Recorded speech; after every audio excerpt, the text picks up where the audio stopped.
All right. Hello again, Avengers, and welcome to another exciting daily vlog. It's Daily Vlog 2025, number 190, or 2. Let's try that again. 294, I think. So, today, guys, so, Lysaria, Fantasy... first things first. Kiri Calican's book. Try this again. Have you picked up your copy of The Hearth Witch's Guide to Magic and Murder?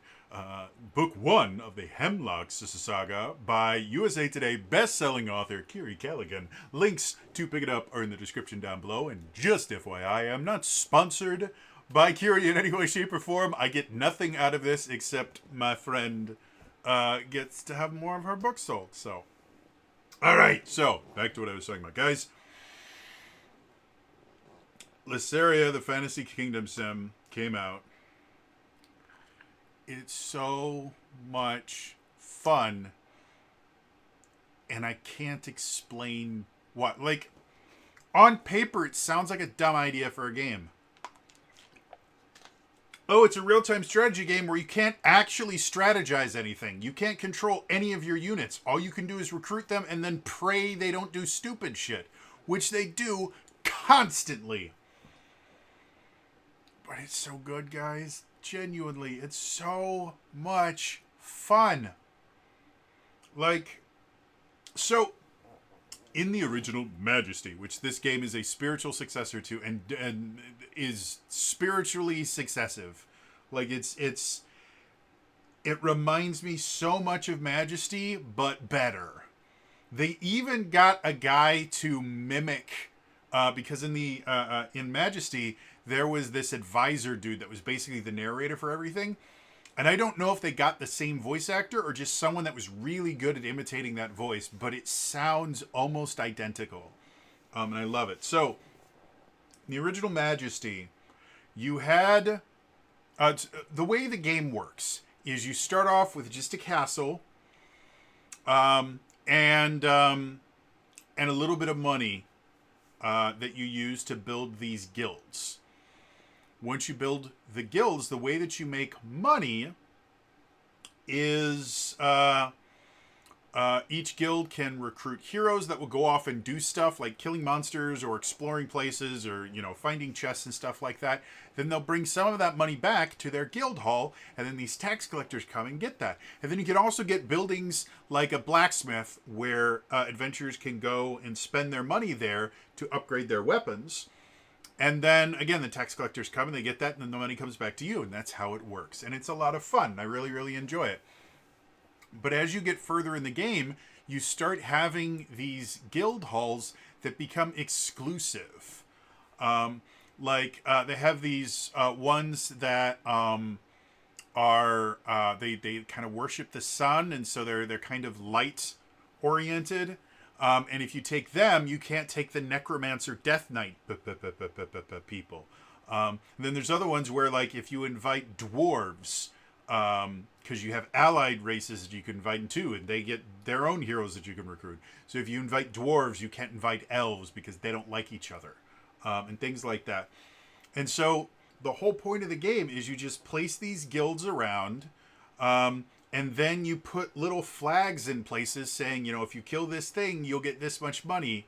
And that's how you play the entire game. And it sounds really stupid and dumb, and it's unbelievably fun. Well, the modern version, Lysaria, still has that basic thing. You have 4 basic guild halls, which is a Ranger's Guild, a Rogue's Guild, a Fighter's Guild, and a Wizard's Guild, or Mage's Guild. But you can't get the Mage's Guild until your castle's level 2.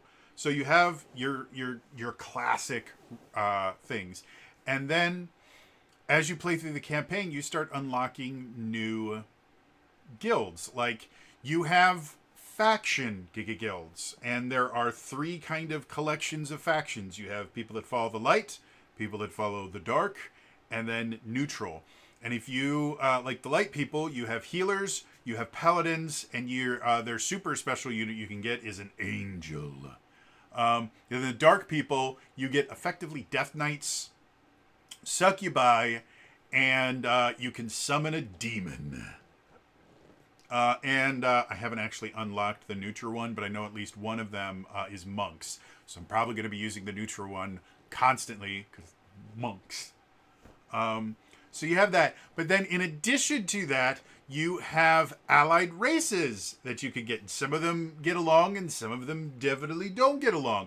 And then there's also like oh man, it's just it's so much fun. And I got Majesty. God, I must have been maybe in middle school, I think. Yeah.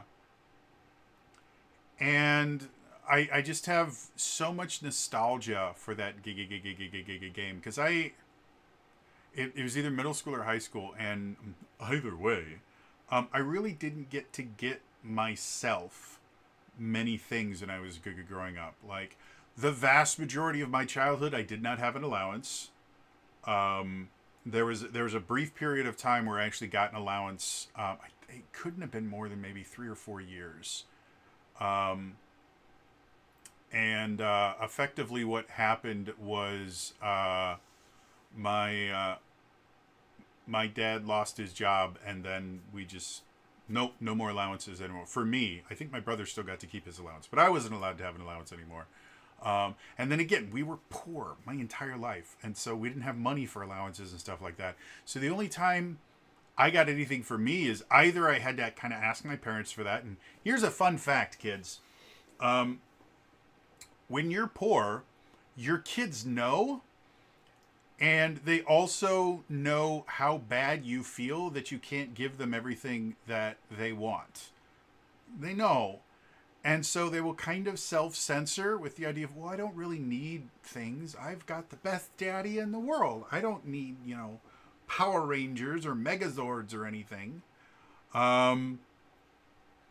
So I generally didn't ask for a whole lot of things for myself. Like a really good example. It was my 16th. It was literally the day of my 16th birthday. And because at that particular point in time, I was actually in the middle of 3 different shows. I was doing a community theater show. I was doing a show at the high school. And then I was also a part of the Easter musical at my church. So I was doing 3 different shows. I was also in jazz band and regular band, and I might have been in show choir at the same time. So I was just doing a billion things at once. Fun fact, that's called high functioning anxiety. I had really bad anxiety problems that didn't get diagnosed until I was in my mid-20s.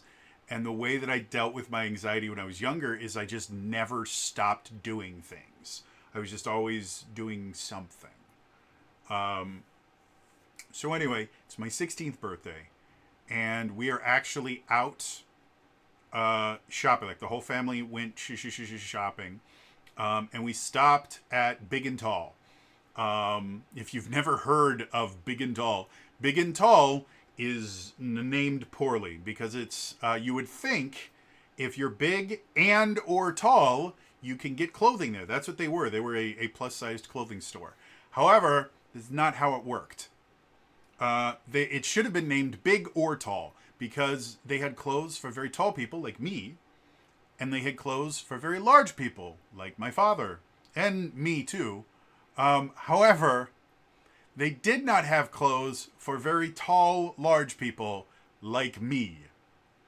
And so it was really hard finding me clothes because generally if I found something that could fit my waist, they would be like high waters on me because you weren't allowed to be fat and tall. You had to be either fat and short or tall and skinny. There was no in between. So anyway, we would shop at Big and Tall because that's where we got clothes that fit my dad and fit most of us. While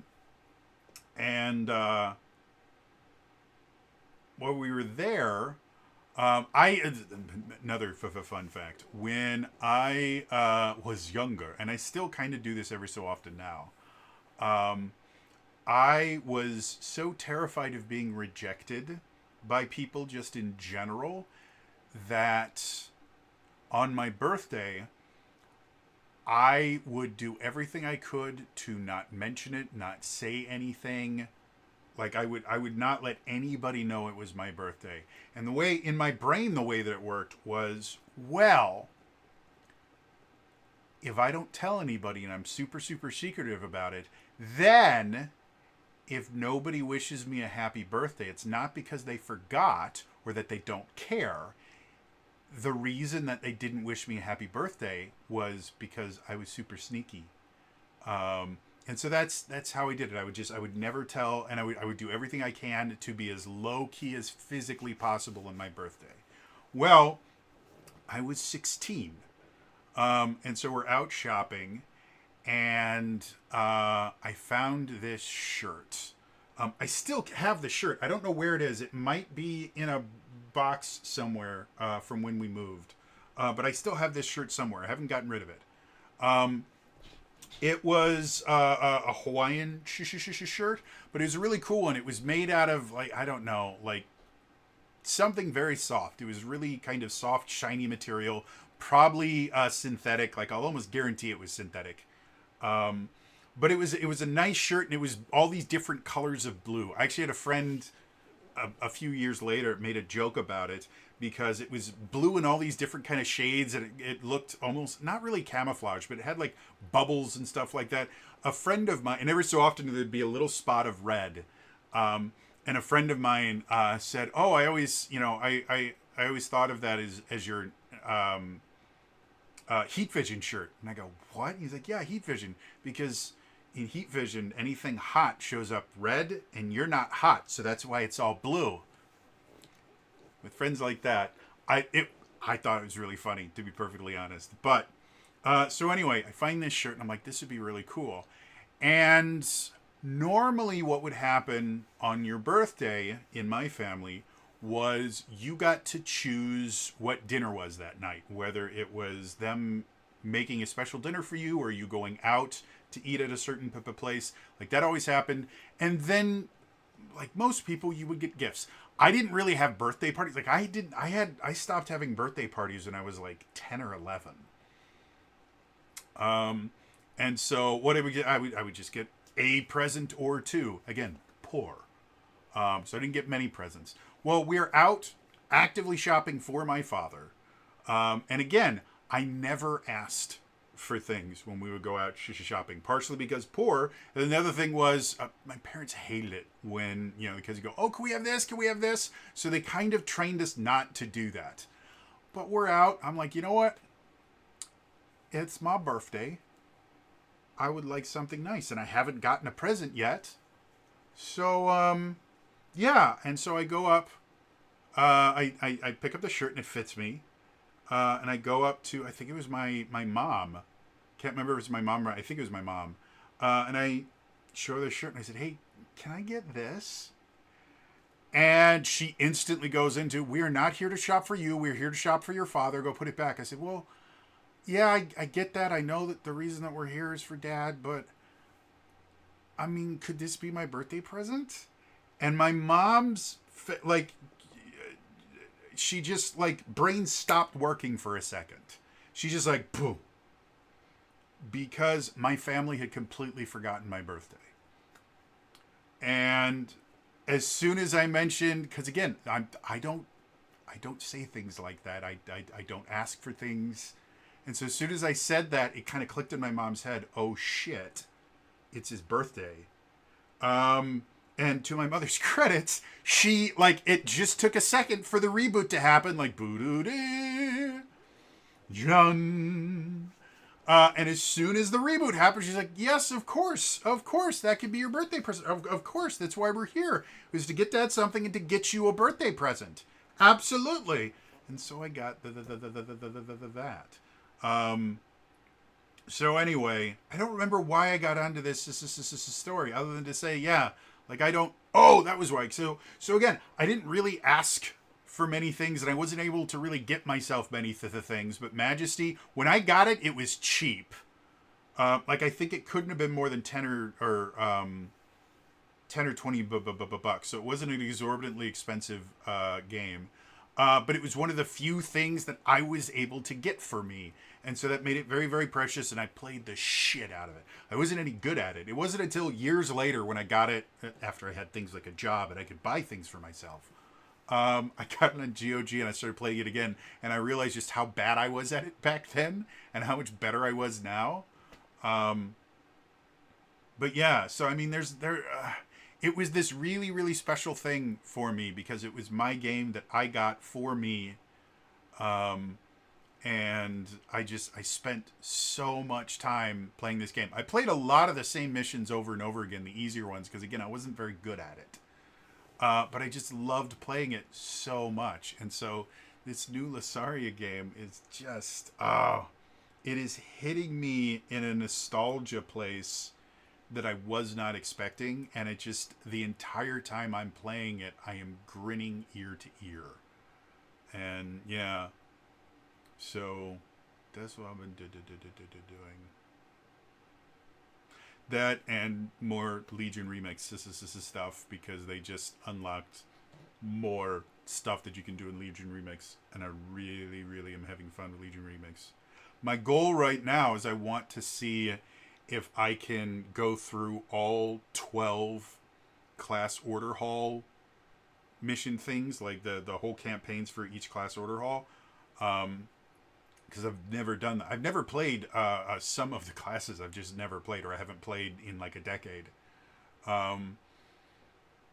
So yeah, thus far I have 4 class order halls completed, and because of how Legion Remix works, I have so much, like, as you play, you earn these experience bonuses, percentage experience bonuses, that make it so like your next character that you play just levels up faster. I've now gotten to the point, for doing this 4 times, that I can level up my character almost to max without actually interacting with any of the quests or any of the mechanics that in the normal version of Legion you're supposed to use to level up. I just have like an extra 200 or 300% experience that just keeps making everything give me like 7 levels. So yeah, that's what I've been doing. We'll see. I've got a D&D game tomorrow that, luckily enough, I've prepped. I'm basically prepped for Legend of the Three Kingdoms, which is the game I'm running tomorrow. I'm basically prepped probably until the end of the year. Like, we have October, November, and then my daily December campaign, and I probably have all the prep work done to easily get through the end of the year, if not probably through January or February, depending on how long it takes them to get through these war battles. So that's nice that I don't have to do prep work for that. I still have a little bit of prep work I have to do for traversing the Veil, but for the most part, that one's kind of solid right now too. So yeah. Anyway, interested to hear from you guys. First of all, are there any Majesty fans out there? I know I've asked this before, but maybe since talking about it, maybe somebody's picked up the game, or maybe someone's picked up Lasaria. But let me know if you guys enjoy it. Otherwise, again, it's all for me today. See you guys next time. All right? Bye-bye.